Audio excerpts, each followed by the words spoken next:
What's happening everyone, and welcome back to a brand new Enshrouded video. And in today's video I'm going to be showing you how to complete the Follow the Melody quest and unlock Valory the Bard, as well as playable musical instruments in the game. So when you start up Enshrouded, you'll see you have a new quest called Follow the Melody. Now in this quest you have to forge a path through the wild, and the quest says that the flame has alerted you to a newly opened path into a desolate part of the Revelwood. Visit the area marked on your map to discover a wildly untamed wilderness. Now if you open your map, you will see that this location is in the northwest corner of the map, and the closest fast travel location to this specific area of the map is the ancient Spire Revelwood. So what you want to do is simply fast travel to the Revelwood Ancient Spire. When you arrive at the Revelwood Ancient Spire, you want to head to the northwest corner of the spire and simply jump and glide off down into the wilderness. When you jump and glide off the Revelwood Ancient Spire, you just simply want to head on down into the woods and then make your way through the area to get as close as you possibly can to the area marked on your map in the northwest corner.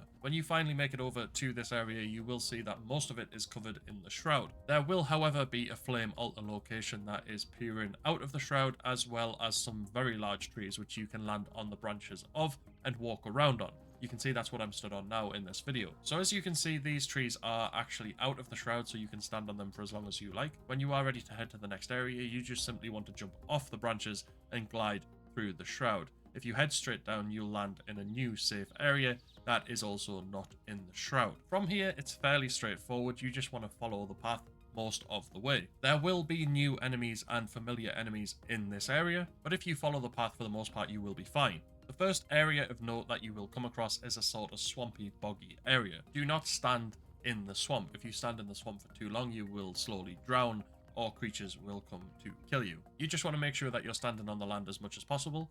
The big reptile creatures that are in the swamp will attack you if they get close enough, and they can be a bit of a pain to take out because they do dive under the bog or the swamp when you do attack them and when they've finished attacking you. So you only have a small window of opportunity to attack them when they do finally surface again. When you've made your way across this area, you will notice two sort of trampolines that you can jump on to get you out of this first area of swamp that you've come across.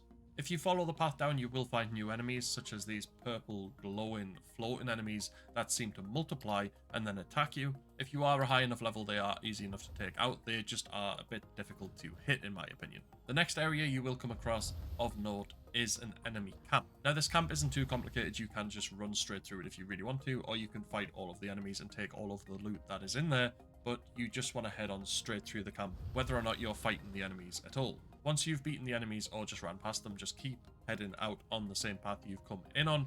It just goes out the other side of the camp, and then you follow that to the next area. When you arrive at the next notable section of the map, you will have a camp in front of you that you can go through, or you can head down to the left to another swamp area. I went through the camp and took out all of the enemies and took all of the loot from there, but if you don't want to do that, you just simply want to head on down to the left, take that path which heads all of the way down to the bottom, where the next boggy swamp area is, and there are more reptile creatures here for you to fight. Now there will be 3 reptile creatures in this area for you to defeat. I've taken 2 of them out at this point. There is only 1 left. The area is fairly safe once you defeat them. You can get across the bog or swamp if you have enough stamina by just jumping and then trying to get across to the safe solid ground. I would recommend trying to take out the reptile creatures though if you can and you are a high enough level, because they do give you a new material that I haven't seen before in the game, and it might come in handy later on. Once you've gotten across the boggy or swampy area, you will see a rope bridge or a wooden bridge, which there will be some enemies on. I took them out earlier on, but you should be able to run past them no problems and just follow the path as it continues through this new area of the game. Once you come out of that boggy or swampy area, you will see the ruins of a castle. Now you can jump up at the right side of this to get onto the castle walls, because if you try to go through the castle, it is just more bog and swamp where there are reptile creatures for you to attack. There will be enemies up on this ruin of a castle that you will have to defeat. Again, if you are a high enough level, they are no trouble at all. If you are a lower level, it might be a little bit more difficult, but once you've taken out the enemies, you will see the reptile creatures below you. Don't head down to that area or you will get attacked. You can stay up on the castle walls and just simply head where I'm going to get you back onto the path that we've been following for most of this new area. Again, there will be purple floating creatures, so make sure to take them out if you can. And when you get to the next sort of junction on this path, you want to head to the right as that takes you in the direction of the objective we are trying to get to. Further on down that road, you will find an enemy sort of village. There will be enemies for you to attack. There wasn't a lot for me.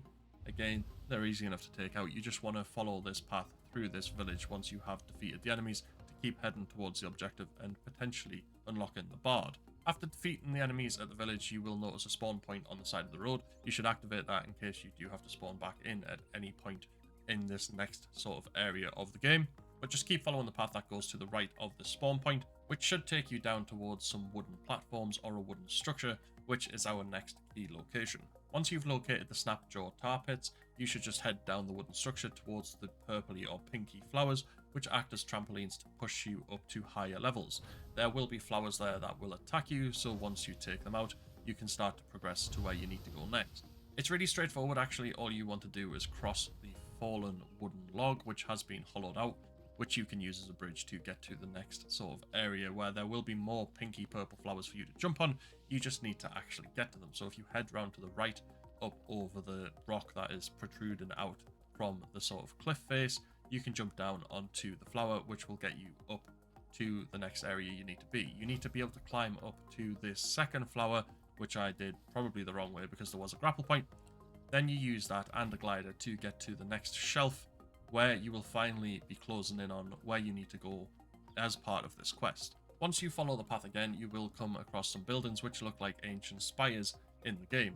This is going to be our fast travel point for this area. This is an ancient spire. You've just got to find your way into it by following the quest marker up the hill through all of the branches or roots of the tree. Once you get up towards the ancient spire, you will see the steps, and there will be new creatures here for you to attack. Again, they aren't difficult if you are a high enough level. If you aren't, they might be a bit of a challenge, so just head on inside. Once you've activated the teleporter for this particular ancient spire, it's really not difficult to get around. There are some traps, but there aren't really any puzzles unless you want to unlock an area to get yourself a chest, which I will show you how to do next. Now, once you've found this particular room in the tower, you want to head in this direction to activate the first button to unlock the room. There will be one of the purple or pink floating glowing enemies for you to attack, but once you do get to the bottom of the hallway, you will see there is a button there. That is the first button you're going to need to get into this room and activate the chest. For the second button, if you come back to this point, you want to head up the tree towards the doorway in the top right corner of the room. Once you do get through this doorway, if you turn around to your left, you will see the button across the other side of the room. Now, I did think you would be able to fire something at it to activate it. You can't, but if you activate the grapple point and swing over, you will be able to push the button, which will get you access into the room with the chest. Now, you can see when you come back to it, you can get into the room this way where the chest is, but you can also go through the first door, which is in the room where we started when I was showing you how to find the buttons.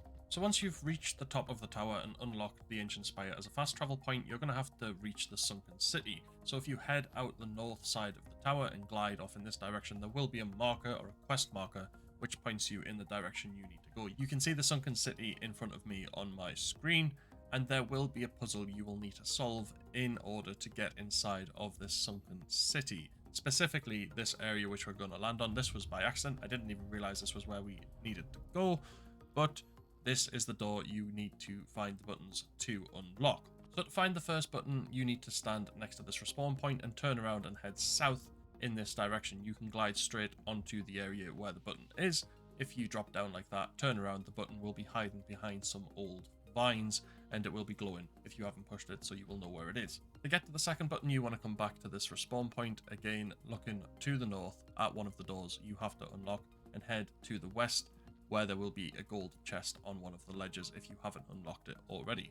When you get here, you want to be heading in that direction where the trees are, so what you're going to want to do is jump and glide off in this direction that I head in, which is directly west, I believe.